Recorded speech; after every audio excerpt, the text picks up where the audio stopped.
Pedro from A&P-Reacts. I'm here today with Padge of Bullet from My Valentine to talk about the new record, self-titled Bullet from My Valentine, out November 5th on Spine Farm Records. How's it going with you? It's going really good, man. We're gearing up now for this tour, and the album's out, like you said, on the 5th. So we're just looking forward to getting back into things, you know? Yeah, getting back into the swing of things. Yeah. But before we talk about the album, let's go a little bit before what comes into creating the record. Are you guys the type of band that by now you have sort of a platform or a game plan as far as the creative process coming into an album, or does each record offer its own way of being created? Yeah, I mean, you always approach a record, you don't have any songs, so you've got to start somewhere, and you know, it's a lot of trial and error. But once you find like a body of songs that kind of fit together, you get like a flow, you know, and I think that sort of, you know, defines where the album's going to go then, you know. So once you find your feet, you kind of get the direction, but it's always interesting finding your feet and which way the album could go, you know. So yeah, we normally just write a bunch of things and then see where we are, and then continue to go down that road once we find it, you know. As you look back at this record, at the final product that you have in your hands, does this album come across to you as a little bit of a bridge between the past of the band and what the future has in store? I think so, yeah. It's I mean, it's a different band to what it was for a start, but you know, I think this is Bullet 2.0.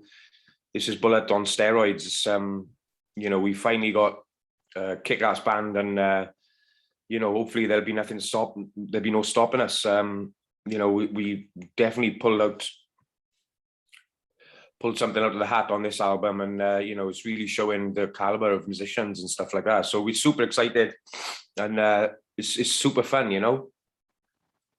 And let's go into the first song of the album with Parasite. I thought was genius that you guys put little pieces of songs from Bullet from My Valentine in the intro of Parasite, almost like you're turning the knob on the radio and you're getting bits and pieces of songs. I thought it was absolutely magnificent. What a way to get the record started.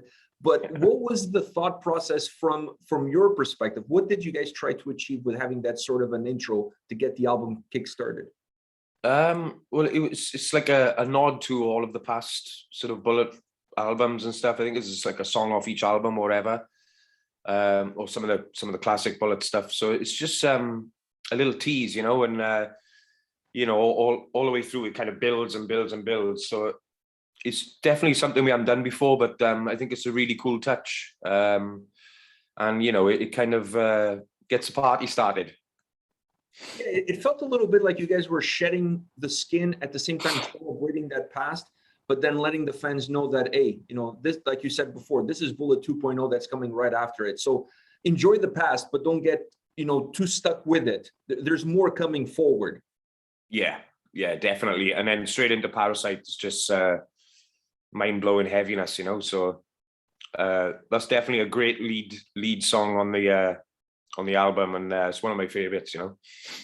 The album overall, once you start getting into it from Parasite onwards, it really feels like a high-octane roller coaster. I almost felt like I was listening to you guys live, because I've seen you guys live before in Toronto, in Canada. Every time you guys come to town, I'm always there. And seeing you guys live and listening to this album, the dynamic of the structure of the record really felt like a set list of a live show. Was that the idea behind the record, or is it just kind of how it turned out? No, just kind of how it turned out. We wrote so many songs that you know, we were really spoiled for choice. There's quite a lot left over, quite a lot which, you know, are on the cutting room floor as well. So we were super spoiled for choice. We had so much time to write that everything just turned out really, really well. And you know, there's no fillers on there, so it's a perfect album for us, really. But no, as you know, we didn't sort of write it from a live aspect, if that's what you mean. It just kind of, you just kind of see what you got, and then you know, just get rid of the ones which don't quite make it, you know. When this album started to make shape for you, did it feel like this was going to be a record that was going to be dominated by one single element? Do you feel like this is an album that has one of the elements in front of everything else, or there's more of a conglomerate of everything coming together? It's definitely a heavy element. It's the angriest record we've ever done, and coming from where we've been, there's been a lot of pissed offness, and then into the pandemic and whatnot. So a lot of pent up aggression, anger, frustration. So I think that's a bit of a running theme. I think that's why it's so heavy. So that definitely comes across on the recordings and stuff. So. You mentioned the heaviness of the album, and to me that's something interesting, because sometimes leading up to a record you hear about how heavy the album is going to be, but then you have maybe like 4 or 5 songs out of 10 that are really heavy, and they're spread out throughout the record to give the overall sense of heaviness. It's not the case with this album. Every song is heavy. Like, even if they're not musically heavy, they're emotionally charged, so they're going to be heavy regardless. So is that something that was conscious coming in, that you guys wanted to make this perhaps your heaviest album to date, or once again, it just kind of came that way? We started writing heavy right from the start, and it just got heavier and heavier. And once we realized we were going to make an aggressive record, there was no stopping us. And we had a direction. We knew which sort of road we was going to go down, and we just kept writing and making it as heavy as we possibly could. I think without Gravity, this record might not have happened. So the last record definitely gave us a direction to go in on the new one. So it's been interesting, but 2 completely different albums. So it's just awesome how it's turned out, man. We're super stoked. And I think one of the beauties of the record is that it is a heavy album, but you guys didn't remove anything as far as how hooky the sound is, how catchy some of the tracks are, the riffs super memorable, the solos as well. So you guys were able to balance heaviness, but still keeping the record super catchy. How do you do that? I think it's just a formula, the Bullets always had. We definitely have, sort of the riff, then the sort of the verse, and then the heavy chorus, with the catchy chorus hook and whatnot. It's just a formula that we've always had as Bullet. And I think if we started writing, not using our formula, it'd be something completely different. So I think using the Bullet formula just keeps us to our roots, and that's just the way we write, man. And that's just how sound. So I think every album has got that element. You've talked about the heaviness as one of the main components in terms of being consistent throughout the record, but I think we also have to talk about the guitars. The guitar work on this album is phenomenal all around. I felt like while the heaviness gives this blanket of consistency to the record, the quality of the guitar sound and how much they drive the experience of the listener on every song really becomes the factor that brings the fans back when you get to the end of the album and you want to press play again. Did you guys have a game plan as far as the guitars were concerned and what you wanted out of the sound? Did you change anything from previous records? Yeah, we went back to valve amps on this one. We've been using Kempers for the last 2 albums, or 2 albums, I think. Yeah, so we went back to solid state amps, valve amps. Keep it old school, and I think it's definitely more organic, and it's definitely a different sound to the last 2 records with the guitars and stuff. And when it comes to leads and stuff, I always got to take it an extra step for each record, so whatever was done on the last album or the previous record, it's time to up the game and do it even better, and find something new in yourself on the new record. Bigger and better. Yeah.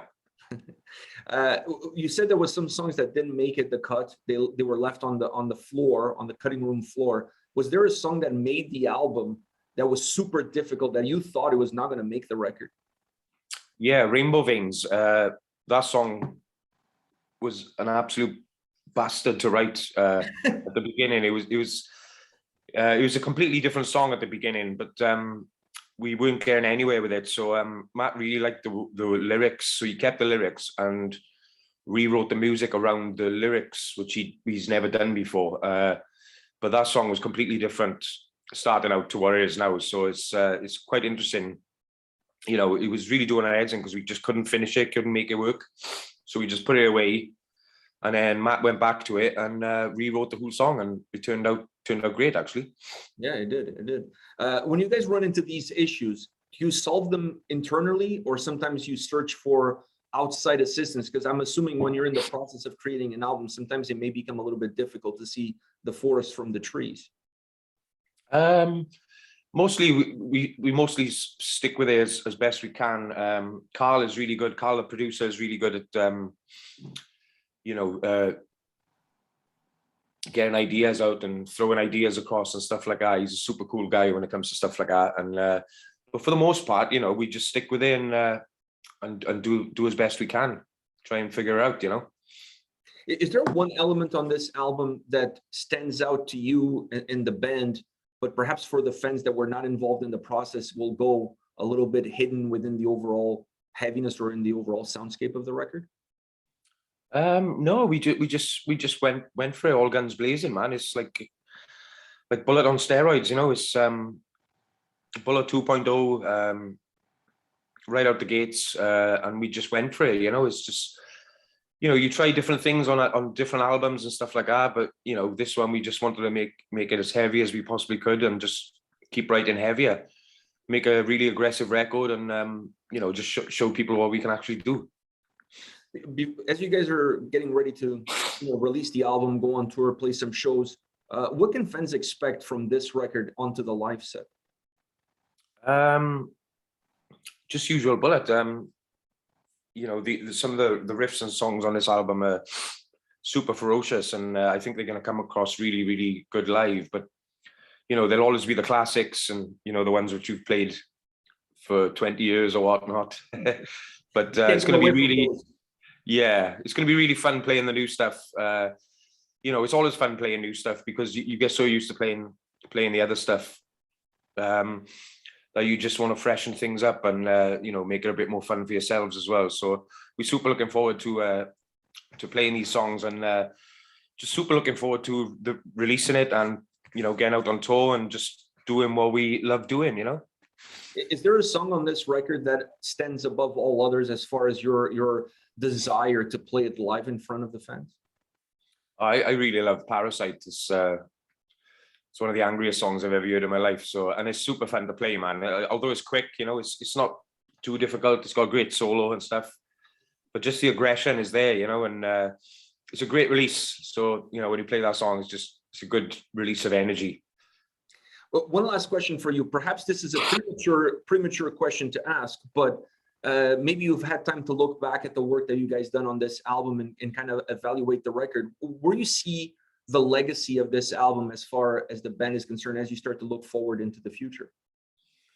It's definitely a nod to our roots, it's all of our sort of old school influences, right back in this one. And, I think, like I said, about the guitars being recorded with valves and stuff like that, it's definitely a more traditional old school feel, but, with a modern Bullet for My Valentine, really. So it turned out really well, and we love it, man. We can't wait to get out there. I love it too. I think it's one of the most ferocious albums you guys ever released. You guys were so hungry and so angry on this record that I was blown away. It's just an absolute demolishing record from start to finish. Yeah, totally, man. And I think that was the idea when we was writing it. Just if we're gonna go there, just go there, 100%. Yeah, you're listening to it and you're almost expecting a break at some point, and that break never comes. So it's you're constantly just getting thrown forward, you're in the circle pit, and that circle pit never ends. So it's an absolutely demolishing record from that perspective. Yeah, super definitely, man. Yeah. Thank you very much for your time today. I really appreciate it. I'm a huge fan of the band, so this is an absolute honor to have you on the channel. Thank you very much for your time. Man. Best of luck to you guys and much success with this new record. Oh, brilliant. Thank you, sir. Cheers. Take care, man. Bye. Thank you, man.